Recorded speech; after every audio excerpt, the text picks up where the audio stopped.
Getting the stories. The research that went into the Kinsey reports was one of the great scientific projects in history. Funding for it came from a combination of Indiana University and the National Research Council's Committee for Research in Problems of Sex, guided by Robert Yerkes, known for his work in intelligence testing and animal behavior, and backed by the Rockefeller Foundation. The study coincided with advances in research methods that allowed reasonably accurate sampling of large populations, instead of having to rely on a few case histories. But given the closed-door nature of sex, how was Kinsey going to get reliable information? The laws in different American states meant possible nation by Robert Yerkes, known for his work in intelligence testing and animal behavior, and backed by the Rockefeller Foundation. The study coincided with advances in research methods that allowed reasonably accurate sampling of large populations, instead of having to rely on a few case histories.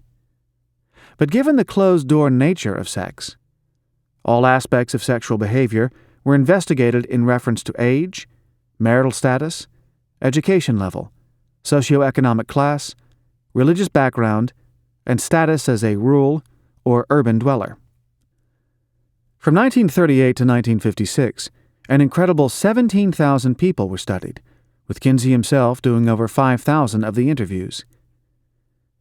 Sexuality in the human female was based mainly on the case histories of 5,940 white American females, and informed by the stories of 1,849 women who fell into other categories. The book includes a long list of the occupations of female subjects, everyone from army nurses to high school students, dancers to factory workers, economists to gym instructors, movie directors to office clerks. The wider pool included women prisoners. The results. Along with a huge amount of raw data, insights from the field of psychology, biology, animal behavior, psychiatry, physiology, anthropology, statistics, and law made their way into sexual behavior and the human female, making it a more well-rounded work than the first Kinsey report, with more effort to look at sexual history through the ages. Despite the dry scientific language and endless pages of graphs and tables, it also seemed more shocking, since women's sexuality involves more taboos, and here was startlingly frank information on deep personal secrets. The book covers a great array of subjects and presents thousands of findings. Among them, we find the following: masturbation, orgasm, and dreams.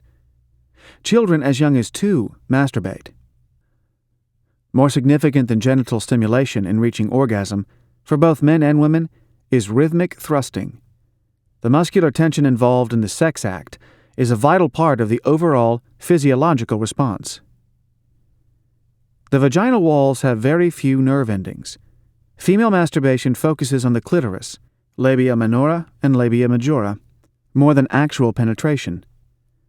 Generally, men are more inclined to fantasize to achieve masturbatory orgasm, while most women rely on physical sensations alone. However, 2% of women had experienced orgasm through fantasy alone. 36% of women reported having no orgasm at all before getting married, and a substantial number never achieved it even during marriage. Women as well as men have orgasms during dreams. 65% of women had sexy dreams, while 20% had experienced nocturnal dream orgasm. The common view was that women are slower than men in terms of sexual response and time needed to elapse before orgasm, but the evidence was that in masturbation, women reported an average time to achieve orgasm of 3 to 4 minutes, not much longer than a man usually takes. Despite a history of assertions going back thousands of years that masturbation damages your health, Kinsey found no evidence. The only damage that is done is psychological, that is, anxiety caused by guilt. Non-coital sexual relations and petting. Males are easily moved to an erotic state through petting, but a surprising number of women do not get turned on sexually by the activity. Generally, while a man cannot help being turned on if given the right physical stimulation, a woman's erotic feelings depend more on her feelings about the situation.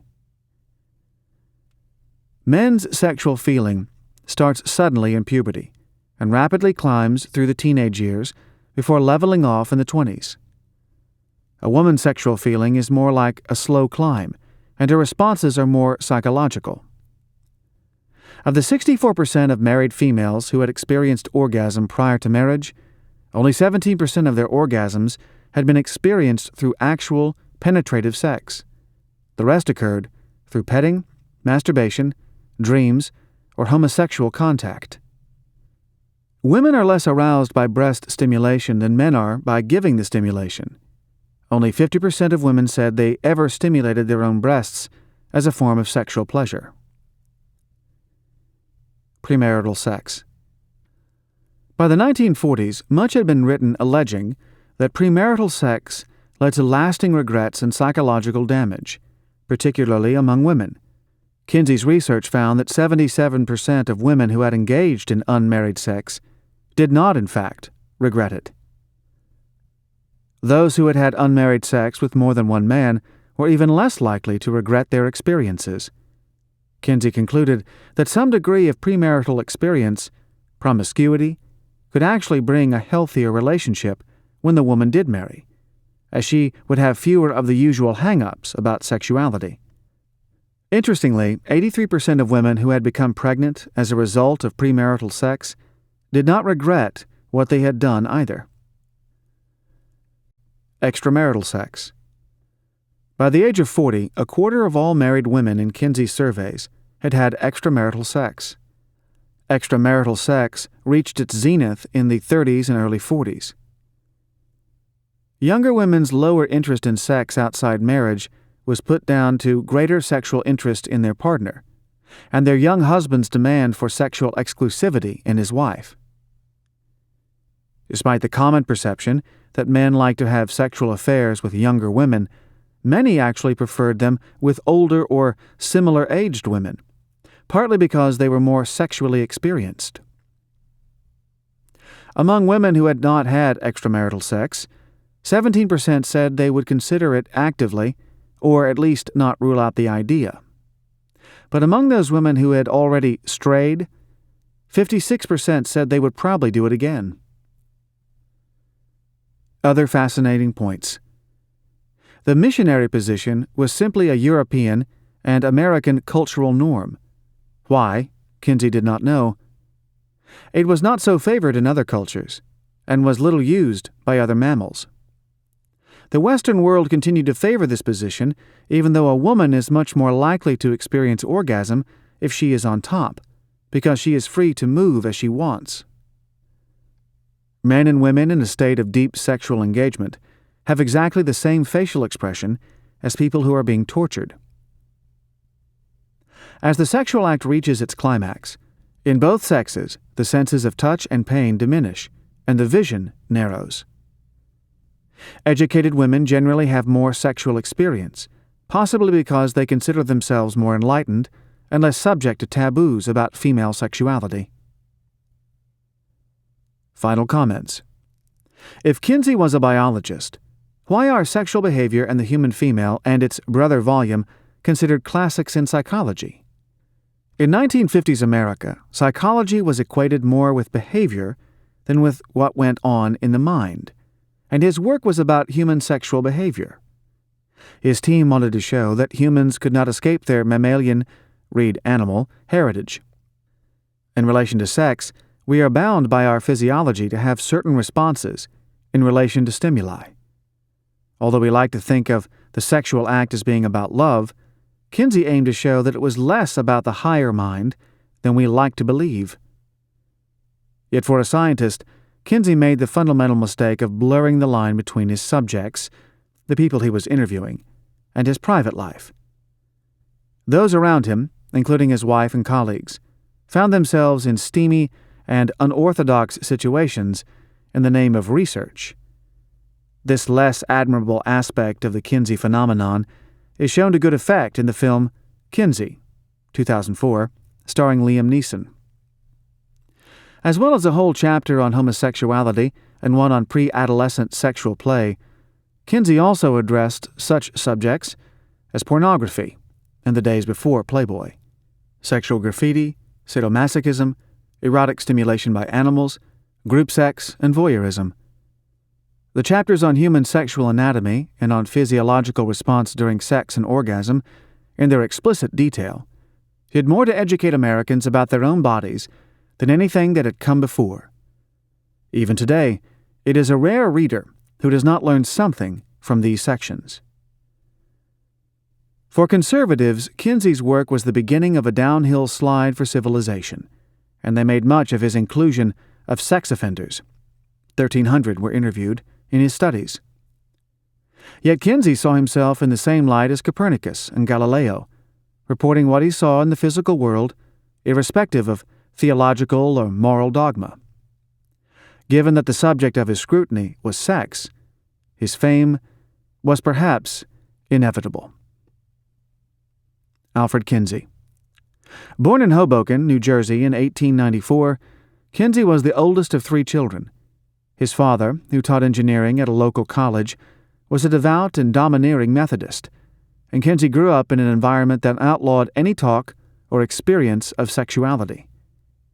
He was an active Boy Scout and loved camping and being outdoors. Following school, Kinsey obeyed his father and took engineering courses, but was desperate to study biology. After 2 years, and against his father's wishes, he enrolled in Bowdoin College in Maine, where he graduated magna cum laude in biology and psychology. He received his doctorate in biology at Harvard in 1919, and the following year obtained a post as assistant professor of zoology at Indiana University. In the last years of his life, Kinsey had to fight to continue his research. His goal was to interview 100,000 people, but in 1954, pressure from religious groups influenced the Rockefeller Foundation to cancel its annual funding. Kinsey's other books include a widely used school textbook, An Introduction to Biology, 1926, The Gall Wasp Genus Cynops, A Study in the Origin of the Species, 1930, and The Origin of Higher Categories in Cynops, 1935. He died in 1956. Chapter 32.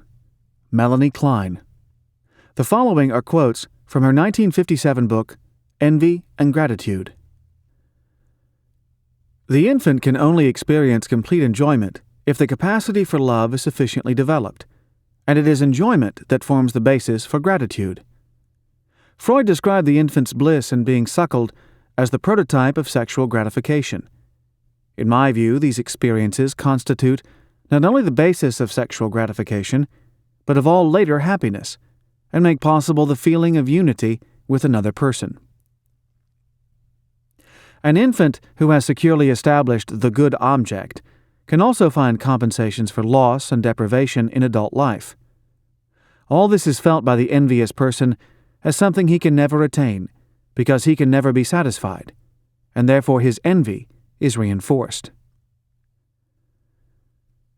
In a nutshell, how we cope with pain and pleasure as an infant can shape the basic life outlook we carry into adulthood. Books in a similar vein. Anna Freud's The Ego and the Mechanisms of Defense. Harry Harlow's The Nature of Love. Karen Horney's Our Inner Conflicts. R.D. Laing's The Divided Self, and Jean Piaget's The Language and Thought of the Child. Prior to Freud, people thought that childhood was a time of simple happiness. Children's rage, frustration, sadness, or lack of enthusiasm was explained away by physical factors, and their emotional lives were not taken seriously. But Freud showed that children experience significant conflicts, and that these shape us as we move into adulthood. Taking up where Freud left off, Melanie Klein helped forge a whole new subfield of psychoanalysis focusing on the earliest months of life. Other psychoanalysts, including Anna Freud, had focused on children, but Klein broke new ground in her emphasis on the mental life, including fantasies, defenses, and anxieties, of the infant. She believed that the way a baby comes to grips with its environment sets a pattern for adulthood, affecting the ability to love and the development of basic character traits such as envy and gratitude. Klein never attended a university and had 3 children before becoming a psychoanalyst. Yet this late starter attracted fanatical adherents, the Kleinians, who waged intellectual war against other Freudians, including Anna Freud in her camp in the 1940s. For a long time, Klein's detractors achieved their aim of sidelining her, but there has been a renewal of interest in her work, and her impact on child psychology cannot be denied. Envy and Gratitude is a collection of writings covering the last 15 years of Klein's life. From these essays and articles, we examine her well-known paranoid schizoid and depressive positions in childhood, her practice of psychoanalyzing children while they played, and her controversial idea that in infancy, people develop a basically envious or grateful view of the world. The paranoid schizoid position. To understand Klein, we must appreciate that her work was based on the Freudian idea of object relations, in which emotions are always expressed toward an object, usually a person, but sometimes even a part of a person. Klein believed that the first of a child's object relations was with the breast of the mother, which becomes the focus of all the baby's feelings. From baby's point of view, depending on whether they are satisfied, the breast seems to be either good or bad, and all their latent feelings of love or hate are poured into this relationship with the breast. Babies either idealize the breast's source of love and sustenance, or feel persecuted by it if their needs are not instantly met. These split feelings are the first time that a human being experiences anxiety. The splitting is what Klein called the paranoid schizoid position. Whatever is good about the mother and her breast, children introject or make part of themselves. Whatever is bad in themselves, they project onto the mother. In short, the paranoid schizoid position is babies' attempt to establish some kind of control over the external and internal world before they develop their own ego or sense of self. According to Klein, Freud's life instinct and death instinct were evident even in infancy. These forces were what gave the early relationship to the object such intensity. There is both desperation to get what we need to survive, but also jealousy, anger, and aggression to destroy the object, observed in the baby's anguished screaming and scooping out of the breast when it is not forthcoming with its love, attention, or food. The depressive position. In the second half of baby's first year, however, Klein observed that the development of an ego means that the polarities of love and hate meld into one. The mother can now be seen to accommodate both, and children can take more responsibility for their feelings. This more realistic picture is helped along by the development of the superego, the socially conditioned self, which begins to take a major role in shaping children. Freud believed that the superego developed over a number of years, but Klein found it displayed very early on, particularly in girls. She noted the sense of guilt regarding destructive feelings toward the mother, and the corresponding desire to make reparation or undo these negative feelings by being good or loving.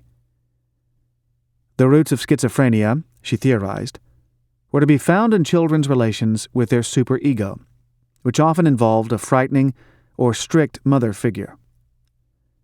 The depressive position comes as the result of a child's feelings of guilt that their own aggression, hatred, and greed will bring about the loss of the breast mother. When a baby is weaned off breast milk, it is often the catalyst for the depressive position to occur, because the child may feel they have brought this loss on themselves. A healthy ego. In the first 2 years of life, children have obsessions or tendencies to do with eating, defecation, or the repetition of certain stories or movements.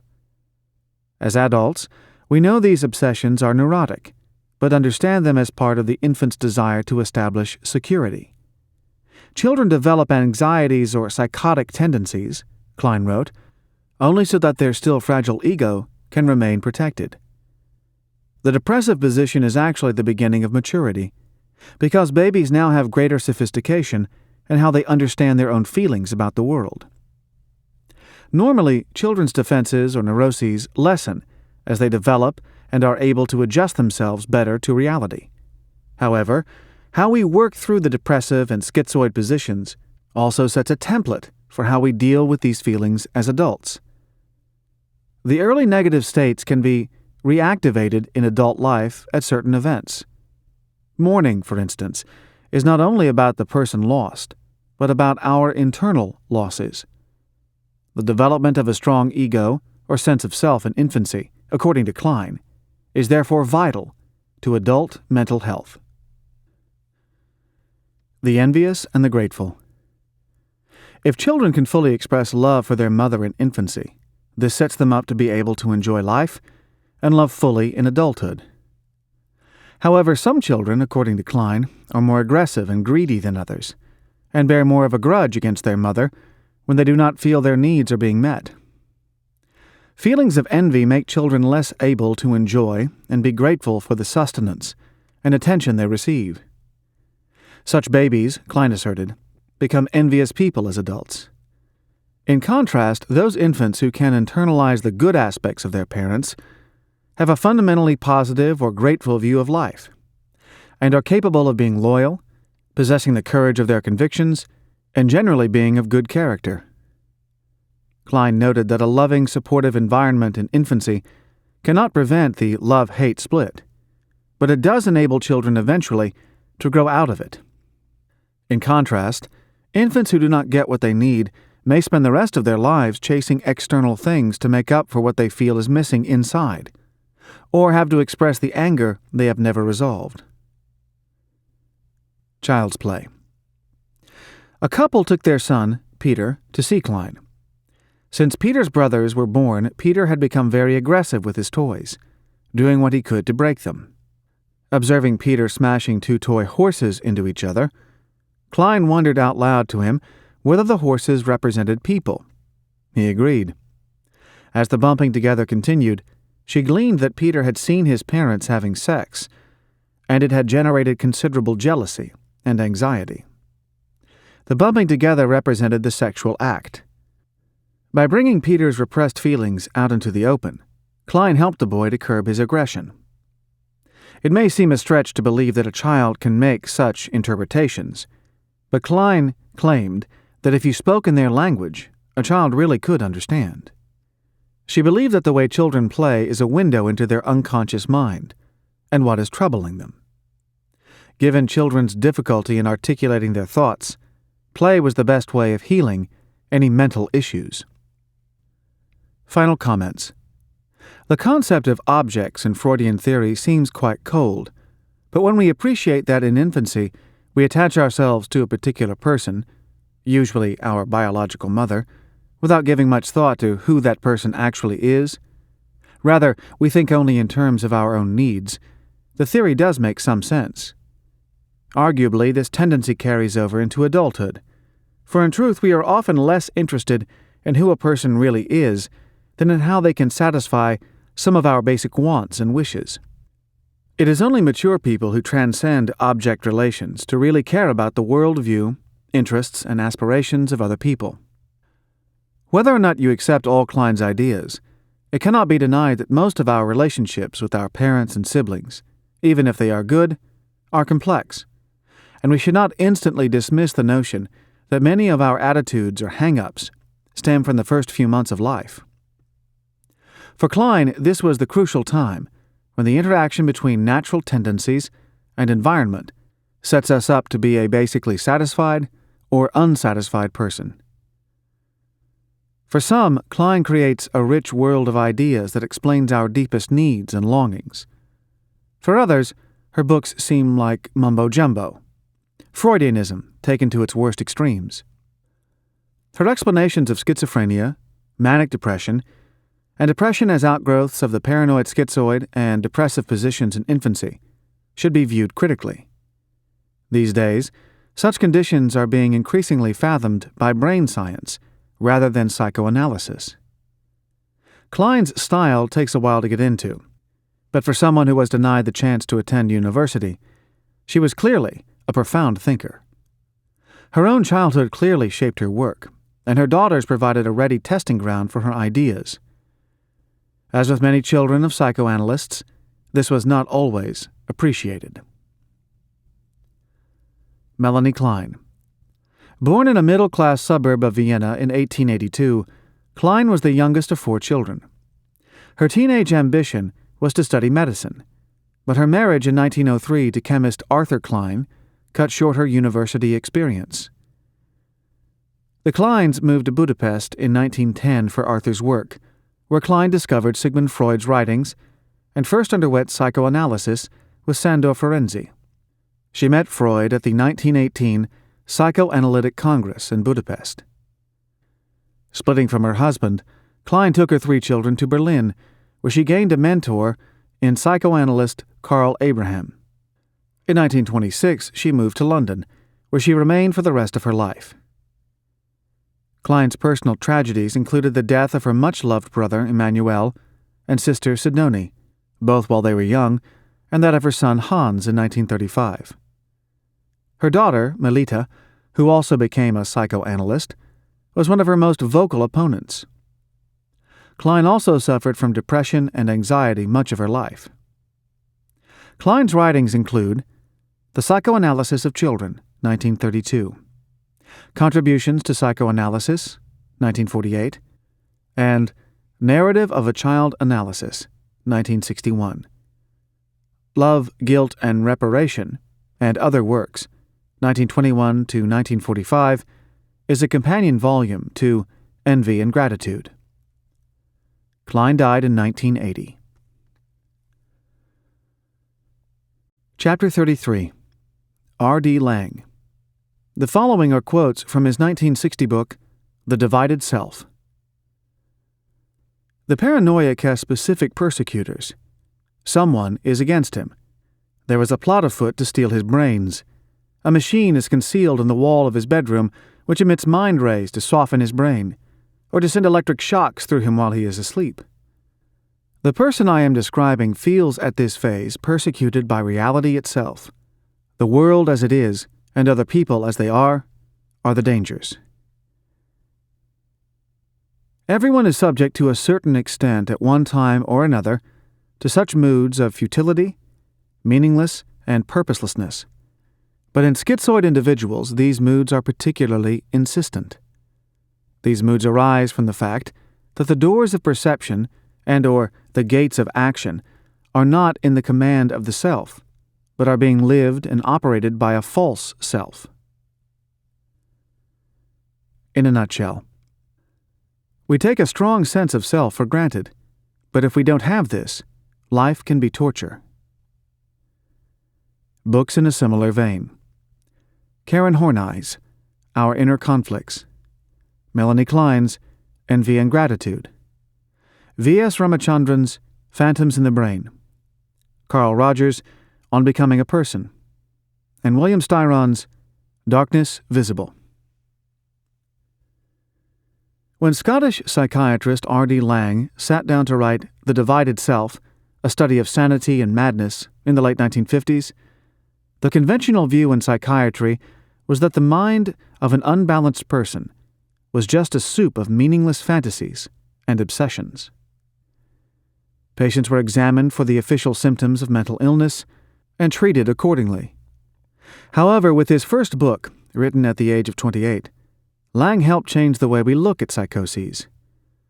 His aim was to make madness and the process of going mad comprehensible.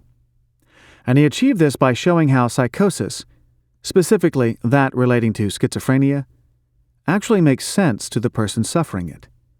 Therefore, the psychiatrist's role should be to get into the sufferer's mind. Laing was at pains to point out that the divided self was not a medically researched theory of schizophrenia, but rather a set of observations, colored by existentialist philosophy, about the nature of schizoid and schizophrenic people. The science of schizoid conditions has moved on considerably since his day toward a biological and neurological explanation. but his descriptions of what it feels like to live with a divided self, go mad, or have a breakdown remain some of the best written. Beware psychiatry. In the first few pages, Lang expressed a view common in the 1960s and 1970s, that it is not the people who are locked up in asylums who are truly mad, but the politicians and generals who are ready to destroy the human race at the push of a button. He felt it was somewhat arrogant of psychiatry to class some people as psychotic, as if they had ceased to be part of the human race. For Lang, the psychiatrists' labels said more about the profession of psychiatry and the culture that created it than they did about anyone's real state of mind. Mainstream psychiatry had got it wrong in dealing with schizophrenics. The salient point about schizoid individuals, Lang noted, was their hypersensitivity to what is going on in their mind, as well as extreme protectiveness of the hidden self behind layers of false personality. A doctor looking only for schizophrenic symptoms, as if the person were an object, would be resisted at every turn. Such patients did not want to be examined, but to be heard. The real question was, what had led them to experience the world in such a way? The schizoid's unique anxieties. I've been sort of dead in a way. I cut myself off from other people and became shut up in myself. You have to live in the world with other people. If you don't, something dies inside. A quote from Peter, one of Lang's patients. Lang defined schizoid people as those who live with a split, either within themselves or between themselves and the world. They do not experience themselves as together and feel a painful isolation from the rest of humanity. His distinction between the schizoid person and the schizophrenic was this. While a schizoid can remain troubled but sane, a schizophrenic's split mind has crossed a line into psychosis. Most people take for granted a level of certainty about themselves. They are essentially comfortable with who they are and their relationship to the world. Schizoid people, in contrast, have what Lang called an ontological insecurity, a basic, existential, and deep-rooted doubt about their identity and their place in the scheme of things. Schizoid people's unique forms of anxiety include the terrifying nature of interactions with others. They may even dread being loved, because being known by someone so clearly means being exposed. To avoid being absorbed into another person through love, the schizoid may go to the other extreme and choose isolation, or even prefer to be hated, as this involves less chance of being engulfed. A common feeling is that, with such a fragile sense of self, they are drowning or being burned up. Impingement, the feeling that, at any moment, the world may crash into their mind and destroy their identity.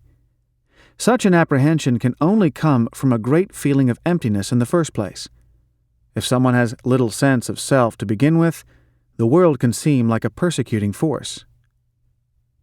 And petrification, or depersonalization, the feeling that they may turn to stone, which has a corresponding effect of wishing to deny other people their feelings of reality so that they become an it that does not have to be dealt with. While Lang noted that hysterics will do what they can to forget or repress themselves, schizoids are fixated on themselves. Yet the fixation is the opposite of narcissism, as there is no self-love involved, only a coldly objective, relentless inspecting and prodding of the self to see what, if anything, is inside. A problem with the self. Lang commented that many people experience a mental schism as a way of dealing with horrible situations from which there is no physical or mental escape. For example, someone in a concentration camp. If they can't accept what is happening, they may withdraw into themselves or fantasize about being elsewhere. This temporary dissociation is not an unhealthy way of dealing with life. The schizoid personality, however, feels that the dissociation is permanent. Their experience is life without feeling alive. Invoking a literary allusion, Lang observed that Shakespeare's characters are often flawed types with significant personal conflicts, yet they still remain in the flow of life and in possession of themselves. The characters in Kafka's novels and Samuel Beckett's plays, on the other hand, lack this basic existential security, and therefore recall the schizoid type. They cannot simply question their own motives, since they do not even have a solid, cohesive sense of self to question. Life becomes a daily battle to preserve themselves against threats from the outside world. Because schizoid people do not have self-certainty, they often try to impersonate the sort of person they think the world expects them to be, blending into their environment to a morbid extent. A patient of Lang's, a 12-year-old girl, had to walk across a park every night and was afraid of being attacked. To cope with the situation, she developed the belief that she could make herself disappear and therefore be safe. Such a defensive fantasy, he wrote, could only be contemplated by someone with a vacuum inside, where we would normally find a self. The split mind. Lang made a distinction between embodied people, who have a sense of being flesh and bones, feel normal desires, and seek to satisfy them, and unbodied people, who experience a gap between their mind and body. Schizoid people live such an internal, mental life that their body does not represent their true self. They set up a false self system through which they encounter the world, but in doing so their real self becomes more hidden. They have a great fear of being uncovered, and so try to control every interaction with other people. This elaborate internal world enables them to feel protected, but because it is no replacement for real-world relations, their interior life becomes impoverished. Ironically, their eventual collapse or breakdown does not come from the others they feared, but by the devastation caused by the inner defensive maneuvers themselves. For the schizoid, everything is experienced as desperately personal, yet inside it feels as if there is a vacuum. The only relationship they experience is with the self, yet it is a relationship in turmoil, hence their extreme anguish and despair. Pushed over the edge. What makes someone with schizoid tendencies actually cross the line into psychosis? Living with a system of false selves that are presented to the world, schizoid people are able to live an imaginary inner life.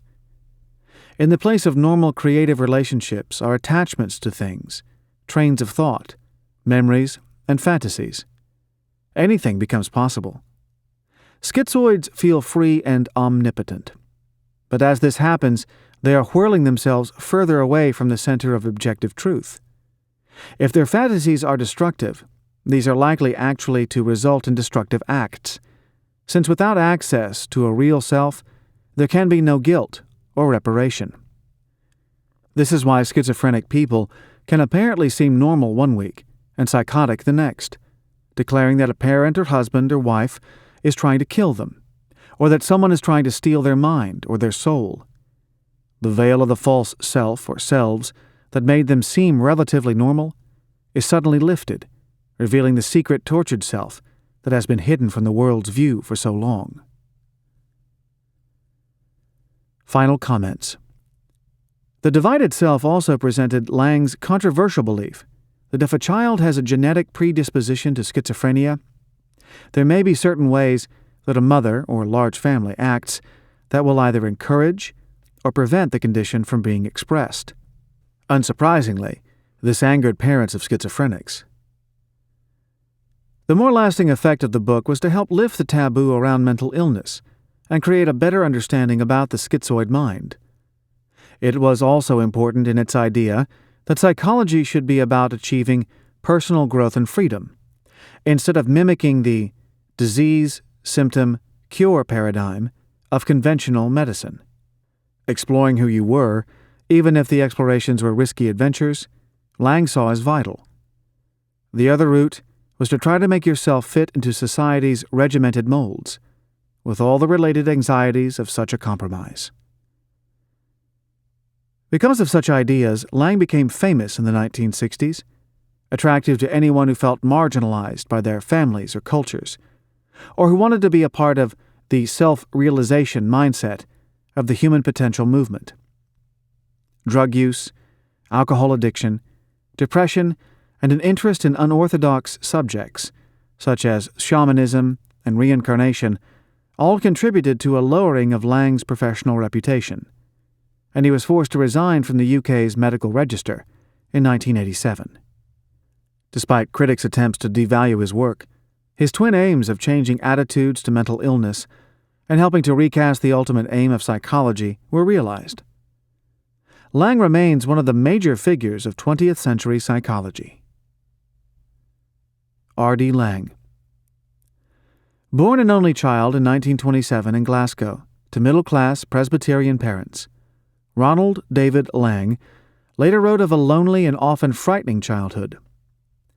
He excelled at school, reading Voltaire, Marx, Nietzsche, and Freud by the time he was 15, and went on to study medicine at the University of Glasgow. He worked as a psychiatrist with the British Army and in 1953 took up a post at the Gartnavel Psychiatric Hospital in Glasgow. In the late 1950s, he began a program of psychoanalytical training at the Tavistock Clinic in London. In 1960s London, Lang counted among his friends writer Doris Lessing and rock band Pink Floyd's Roger Waters. In 1965, he established a psychiatric community, Kingsley Hall, in which patients were not coerced into particular behaviors or drug regimens, and were treated as equals by the staff. Lang's The Politics of Experience, 1967, which criticized the family and political institutions of the West, sold millions of copies. Other books include Sanity, Madness, and the Family, 1964, and his autobiography, Wisdom, Madness, and Folly, 1985. His critical view of standard psychiatric practice has been echoed in the writings of Thomas Sess's The Myth of Mental Illness and William Glasser's Reality Therapy. Lang has been the subject of at least 5 biographies. He died of a heart attack in 1989 in Saint-Tropez while playing tennis.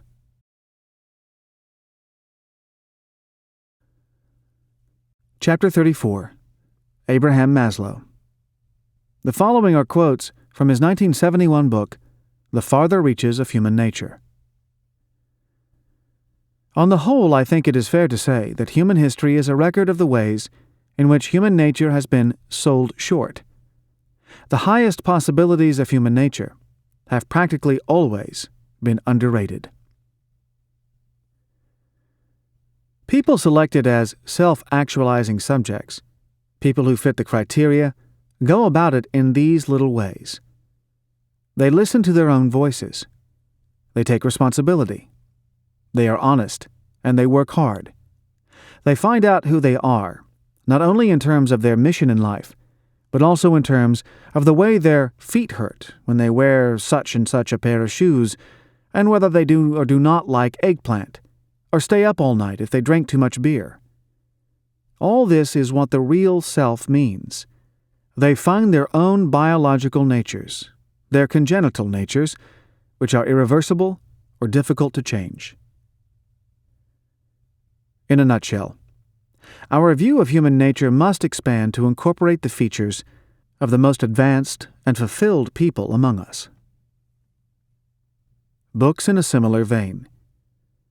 Mihaly Csikszentmihalyi's Creativity. Viktor Frankl's The Will to Meaning. Carl Rogers' On Becoming a Person. And Martin Seligman's Authentic Happiness. Though the term self-actualized was coined by another psychologist, Kurt Goldstein, it was Maslow who made the concept well known. It described those seemingly rare individuals who had achieved full humanness, a blend of psychological health and devotion to their work that made them highly effective. If there were many more such people, Maslow reasoned, our world would be transformed. Instead of putting all our energies into dreaming up faster and better things, we should be trying to create societies that produced more self-actualized people. Before Maslow, psychology was divided into 2 camps, the scientific behaviorists and positivists, who felt that no idea in psychology was valid unless it had been proven, and the Freudian psychoanalysts. Maslow originated a third force, humanistic psychology, which refused to see human beings as machines operating in response to environment or as the pawns of subconscious forces. In his approach, human beings became people again, creative, free-willed, and wanting to fulfill their potential. In addition, Maslow's studies of peak experiences, those transcendent moments in which everything makes sense and we experience a unity in ourselves and with the world, helped to lay the ground for transpersonal psychology.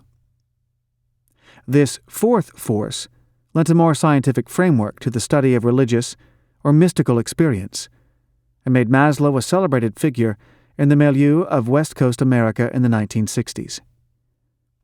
Published after his death, The Farther Reaches of Human Nature is really a collection of articles rather than an integrated work. The first half is the more inspiring and provides an excellent introduction to the thoughts of this psychological adventurer. The Self-Actualizer. Maslow's study of self-actualizing people began with his admiration for his teachers, anthropologist Ruth Benedict and psychologist Max Wertheimer. Though not perfect, they struck him as fully evolved in every aspect, and he recalled his excitement that it was possible to generalize about such people. What marked out these individuals from the rest? First, they had a devotion to something greater than themselves, a vocation. They devoted their lives to what Maslow called being values, such as truth, beauty, goodness, and simplicity. Yet these be values are not simply nice attributes that the self-actualizer wishes for, they are needs that must be fulfilled. In certain definable and empirical ways, Maslow observed, it is necessary for man to live in beauty rather than ugliness, as it is necessary for him to have food for his aching belly or rest for his weary body. We all know we must eat, drink, and sleep, but Maslow argued that once these basic needs are met, we develop meta-needs regarding the higher B values that also have to be fulfilled. This was his famous hierarchy of needs, which began with oxygen and water and finished with the need for spiritual and psychological fulfillment. Nearly all psychological problems, Maslow believed, stemmed from sicknesses of the soul, which involved lack of meaning or anxiety about these needs not being met. Most people cannot articulate that they even have these needs, yet their pursuit is vital to being fully human. Achieving full humanness. To make self-actualization a less esoteric concept, Maslow was keen to show what it meant on a daily basis, from moment to moment. For him, it was not a case of one great moment like a religious experience. Rather, it involved experiencing full absorption, engagement with something that makes us forget our defenses and poses and shyness. We regain the guilelessness of childhood in these moments. Awareness of life as a series of choices. One way advances us toward personal growth, the other involves a regression. Being aware that you have a self and listening to its voice, rather than the voice of a parent or society. Deciding to be honest, and as a result take responsibility for what you think and feel. The willingness to say, "No, I don't like such and such," even if it makes you unpopular. Willingness to work and apply yourself in order to make the most of your abilities, in whatever field you are in, to be among the best. Real desire to uncover your psychological defenses and give them up. And being willing to see other people in their best light, under the aspect of eternity. What were the implications of studying only healthy, creative, fully realized people? Not surprisingly, Maslow concluded, you get a different view of mankind. It is hard to see now what a revolution Maslow sparked in deciding on this focus, but remember that it occurred within a medical paradigm framed only on psychological illness. Maslow felt that psychology should rather be focused on full humanness. In this context, a neurotic person becomes simply a person who is not yet fully actualized. This may seem like a semantic difference, but it actually represented a sea change in psychology. The Jonah complex. Why is it that we are all born with limitless potential, yet few people fulfill those possibilities? One of the reasons Maslow put forward is what he called the Jonah complex. The biblical Jonah was a timid merchant who tried to resist God's call for him to go on an important mission. Maslow's complex refers to the fear of one's greatness, or avoiding our true destiny or calling. Maslow observed that we fear our best as much as our worst.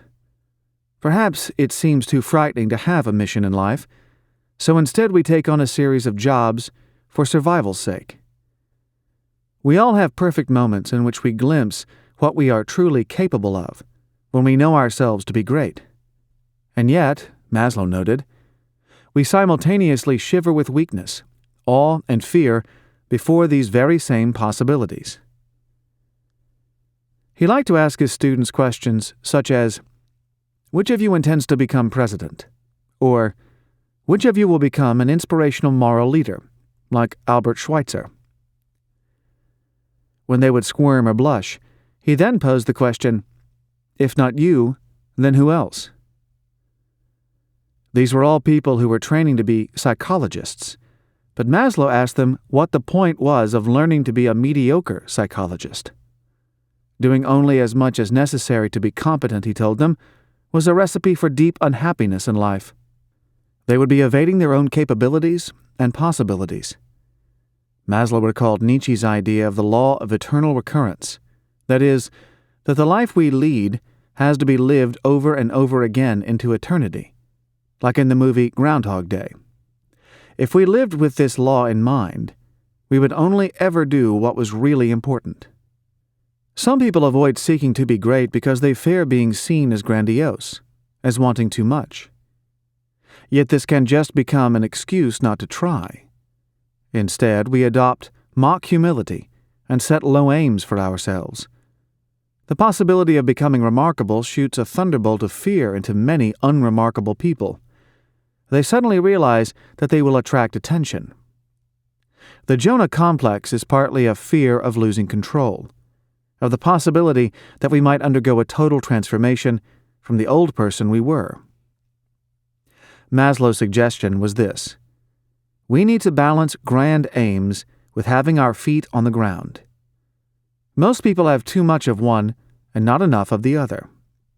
If you study successful and self-realized people, you will find that they have a blend of both. That is, they shoot for the sky, yet are also grounded in reality. Work and creativity. As an academic psychologist, Maslow was surprised when, in the 1960s, big business came knocking on his door. In a time of increasing competition to produce better products, companies sensed that work environments in which people were more creative and fulfilled would also be more productive.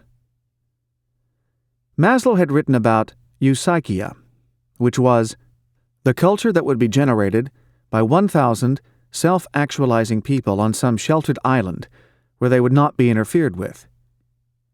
While this was a utopia, his real-world solution of eupsychian management aimed to achieve the psychological health and fulfillment of everyone in the workplace. Over a quarter of The Farther Reaches of Human Nature is devoted to the question of creativity, for this lay at the heart of Maslow's idea of the self-actualizing person. He distinguished between primary creativity, the flash of inspiration that sees a final product before it has been created, and secondary creativity, working out and developing the inspiration, seeing it through. Maslow noted that because we live in a world that changes much more quickly than it did in the past, it is not enough to do things the way they have always been done. The best people will be willing to give up the past and instead to study a problem as it is, without baggage. This feature, which he called innocence, was common in self-actualized people. Of this trait, Maslow wrote, "The most mature people are the ones that can have the most fun. These are people who can regress at will, who can become childish and play with children and be close to them. He was keenly aware that such people are often the unconventional ones, or troublemakers in an organization, and was frank in telling businesses that they had to somehow accommodate and value these individuals. Organizations are by nature conservative, but to survive and prosper, they also need to indulge in the creative flights of fancy that may foresee the need for or produce great new products or concepts. The ideal workplace would be like a reflection of the self-actualized person's creative nature, a childlike inspiration to create something truly new, and the maturity to see a vision through to reality. Final comments. As with many trailblazers, Maslow was not at all sure of his ground in terms of research methodology. He wrote, "Knowledge of low reliability is also a part of knowledge." But his ideas breathed new life into psychology. As Henry Geiger points out in an introduction to The Farthest Reaches of Human Nature, as well as being highly respected academically, Maslow's writings also sold in big numbers to the general public. They responded to the fact that, rather than being a crazy notion, self-actualization was actually a goal within most people's reach. It was not just for the saints and the sages and the great figures of history, but was everyone's birthright. It is no surprise, therefore, that Maslow's ideas have been adapted for the world of work. While on the one hand the concept of self-actualization inspires us always to seek meaningful work above other rewards, being reminded of the Jonah complex can urge us to live up to our potential and think really big. Abraham Maslow. Born in 1908 in a poor part of Brooklyn, New York, Maslow was the oldest of 7 children. Although his parents were uneducated Russian Jewish immigrants, his father became a prosperous businessman who was eager for his shy but fiercely intelligent son to become a lawyer. Abraham did initially study law at City College of New York, but in 1928 transferred to the University of Wisconsin, where his interest in psychology was awakened, and where he worked with the primate researcher Harry Harlow. In the same year, Maslow married Bertha Goodman, his cousin. In 1934, Maslow obtained his Ph.D. in psychology, but returned to New York to do controversial work on the sex lives of college women with Edward Thorndike at Columbia University, where he also found a mentor in Alfred Adler. He began a 14-year teaching post at Brooklyn College, where his mentors included European émigrés such as psychologist Erich Fromm, Karen Horney, and anthropologist Margaret Mead. Maslow's Principles of Abnormal Psychology was published in 1941, and in 1943 came his famous journal article in Psychology Review, A Theory of Motivation, which introduced the concept of a hierarchy of needs. From 1951 to 1969, Maslow headed the psychology department at Brandeis University, where he wrote Motivation and Personality, 1954, and Towards a Psychology of Being, 1968. In 1962, he held a visiting fellowship at a California high-tech company, which helped him relate the idea of self-actualization to a business setting. In 1968, he was elected president of the American Psychological Association, and at the time of his death in 1970, was a fellow with the Laughlin Foundation. Chapter 35. Stanley Milgram. The following are quotes from his 1974 book, Obedience to Authority. Gas chambers were built, death camps were guarded, daily quotas of corpses were produced with the same efficiency as the manufacture of appliances. These inhuman policies may have originated in the mind of a single person, but they could have only been carried out on a massive scale if a very large number of people obeyed orders. Men do become angry. They do act hatefully and explode in rage against others, but not here. Something far more dangerous is revealed: the capacity for man to abandon his humanity. Indeed, the inevitability that he does so as he merges his unique personality into larger institutional structures. In a nutshell, Awareness of our natural tendency to obey authority may lessen the chance of blindly following orders that go against our conscience. Books in a similar vein: Robert Cialdini's Influence and Eric Hoffer's The True Believer. In 1961 and 1962, a series of experiments were carried out at Yale University. Volunteers were paid a small sum to participate in what they understood to be a study of memory and learning. In most cases, a white-coated experimenter took charge of two of the volunteers, one of whom was given the role of teacher and the other learner. The learner was strapped into a chair and told he had to remember lists of word pairs. If he couldn't recall them, the teacher was asked to give him a small electric shock. With each incorrect answer, the voltage rose, and the teacher was forced to watch as the learner moved from small grunts of discomfort to screams of agony. What the teacher didn't know was that there was actually no current running between his control box and the learner's chair, and that the volunteer learner was in fact an actor who was only pretending to get painful shocks. The real focus of the experiment was not the victim, but the reactions of the teacher pressing the buttons. How would he cope with administering greater and greater pain to a defenseless human being? The experiment, described in Obedience to Authority, an Experimental View, is one of the most famous in psychology. Here, we take a look at what actually happened and why the results are important. Expectations and reality. Most people would expect that at the first sign of genuine pain on the part of the person being shocked, the experiment would be halted. After all, it was only an experiment. This is the response that Milgram received when, outside the actual experiments, he surveyed a range of people on how they believed subjects would react in these circumstances. Most predicted that the teachers would not give shocks beyond the point where the learners asked to be freed. These expectations were entirely in line with Milgram's own. But what actually happened? Most subjects asked to act as teachers were very stressed by the experiment and protested to the experimenter that the person in the chair should not have to take any more pain. The logical next step would then have been to demand that the experiment be terminated. In reality, this rarely happened. Despite their reservations, most people continued to follow the orders of the experimenter and inflict progressively greater shocks. Indeed, as Milgram noted, a substantial proportion continued to the last shock on the generator. That was even when they could hear the cries of the learner, and even when that person pleaded to be let out of the experiment. How we cope with a bad conscience. Milgram's experiments have caused controversy over the years. Many people are simply unwilling to accept that normal human beings would act like this.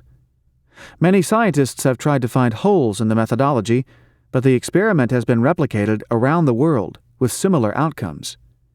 As Milgram noted, the results astonish people. They want to believe that the subjects who volunteered were sadistic monsters. However, he made sure that they came from a range of social classes and professions, and that they were normal people put in unusual circumstances. Why don't the subjects administering the shocks feel guilty and just opt out of the experiment? Milgram was careful to point out that most of his subjects knew what they were doing was not right. They hated giving the shocks, especially when the victim was objecting to them. Yet even when they thought that the experiment was cruel or senseless, most were not able to extract themselves from it. Instead, they developed coping mechanisms to justify what they were doing. These included getting absorbed in the technical side of the experiment. People have a strong desire to be competent in their work.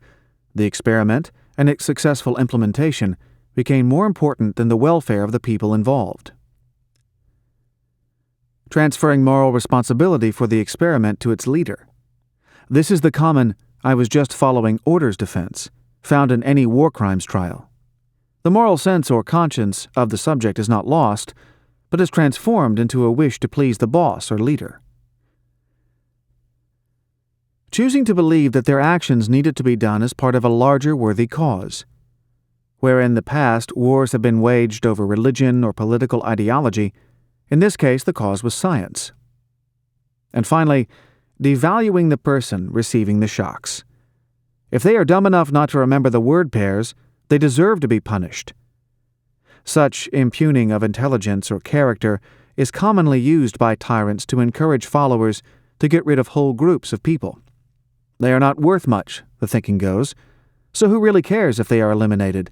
The world will be a better place. Perhaps the most surprising result was Milgram's observation that the subject's sense of morality did not disappear, but was reoriented, so that they felt duty and loyalty not to those they were harming, but to the person giving the orders. The subject was not able to extract themselves from the situation because, amazingly, it would have been impolite to go against the wishes of the experimenter. The subject felt they had agreed to do the experiment, so to pull out would make them appear a promise breaker. The desire to please authority was seemingly more powerful than the moral force of the other volunteers' cries. When the subject did voice opposition to what was going on, he or she typically couched it in the most deferential terms. As Milgram described one subject, he thinks he is killing someone, yet he uses the language of the tea table. From individual to agent. Why are we like this? Milgram observed that humans' tendency to obey authority evolved for simple survival purposes. There had to be leaders and followers and hierarchies in order to get things done. Man is a communal animal and does not want to rock the boat. Worse even than the bad conscience of harming others who are defenseless, it seems, is the fear of being isolated. Most of us are inculcated from a very young age with the idea that it is wrong to hurt others needlessly. Yet we spend the first 20 years of our life being told what to do, so we get used to obeying authority. Milgram's experiments threw subjects right into the middle of this conundrum. Should they be good in the sense of not harming, or be good in the sense of doing what they're told? Most subjects chose the latter, suggesting that our brain is hardwired to accept authority above all else. The natural impulse not to harm others is dramatically altered when a person is put into a hierarchical structure. On our own, we take full responsibility for what we do and consider ourselves autonomous. But once in a system or hierarchy, we are more willing to give over that responsibility to someone else. We stop being ourselves and instead become an agent for some other person or thing. How it becomes easy to kill. Milgram was influenced by the story of Adolf Eichmann, whose job it was to engineer the death of 6 million Jews under Hitler. Hannah Arendt's book, Eichmann in Jerusalem, argued that Eichmann was not really a psychopath, but an obedient bureaucrat whose distance from the actual death camps allowed him to order the atrocities in the name of some higher goal. Milgram's experiments confirmed the truth of Arendt's idea of the banality of evil. That is, humans are not inherently cruel, but become so when cruelty is demanded by authority. This was the main lesson of his study.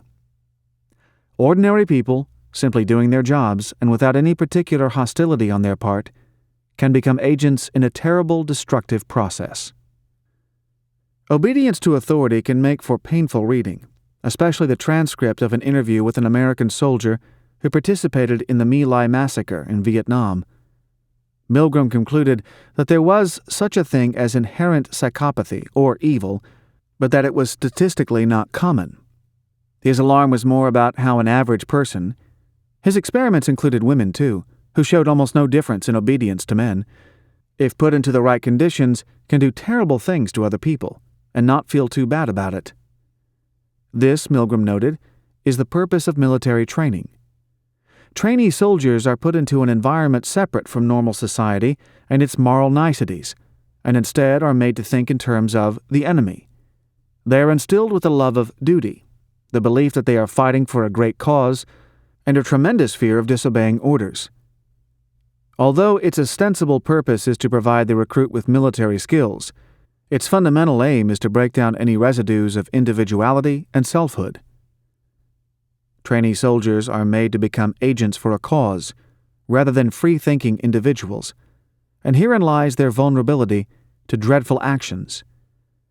other people stop being human beings and become collateral damage. The ability to disobey.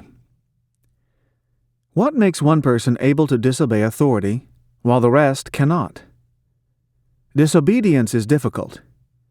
Milgram's subjects generally felt that their allegiance was to the experiment and the experimenter. Only a few were able to break this feeling and put the person suffering in the chair above the authority system. There was a big gap, Milgram noticed, between protesting that harm was being done, which nearly all subjects did, and actually refusing to go on with the experiment. Yet this is the leap made by those few who do disobey authority on ethical and moral grounds. They assert their individual beliefs despite the situation, whereas most of us bend to the situation. That is the difference between a hero who is willing to risk their own life to save others and an Eichmann. Culture has taught us how to obey authority, Milgram remarked, but not how to disobey authority that is morally reprehensible. Final comments. Obedience to authority seems to offer little comfort about human nature. Because we evolved in clear social hierarchies over thousands of years, part of our brain wiring makes us want to obey people who are above us. Yet it is only through knowledge of this strong tendency that we can avoid getting ourselves into situations in which we might perpetrate evil. Every ideology requires a number of obedient people to act in its name, and in the case of Milgram's experiment, the ideology that awed subjects was not religion, or communism, or a charismatic ruler. Apparently, people will do things in the name of science, just as Spanish inquisitors tortured people in the name of God. Have a big enough cause, and it is easy to see how giving pain to another living thing can be justified without too much difficulty. That our need to be obedient frequently overrides previous education or conditioning toward compassion, ethics, or moral precepts suggests that the cherished idea of human free will is a myth. On the other hand, Milgram's descriptions of people who did manage to refuse to give further shocks should provide us all with hope for how we might act in a similar situation. It may be part of our heritage to obey authority mindlessly, but it is also in our nature to set aside ideology if it means causing pain, and to be willing to put a person above a system. Milgram's experiments might have been less well known if it were not for the fact that obedience to authority is a gripping work of scientific literature. This is a book that anyone interested in how the mind works should have in their library. The genocide in Rwanda, the massacre at Srebrenica, and the affronts to human dignity at Abu Ghraib prison are all illuminated and partly explained by its insights. Stanley Milgram. Born in New York City in 1933, Milgram graduated from high school in 1950 and earned a bachelor's degree from Queens College in 1954. He majored in political science, but decided he was more interested in psychology and took summer courses in the subject in order to be accepted in a doctoral program at Harvard.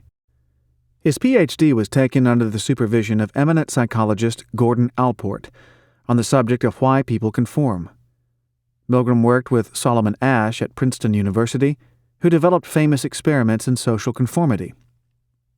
Other areas of research included why people are willing to give up their seats on public transport, the idea of 6 degrees of separation, and aggression and nonverbal communication. Milgram also made documentary films, including Obedience, on the Yale experiments, and The City and the Self, on the impact of city living on behavior. For more information, read Thomas Blass's The Man Who Shocked the World, The Life and Legacy of Stanley Milgram, 2004.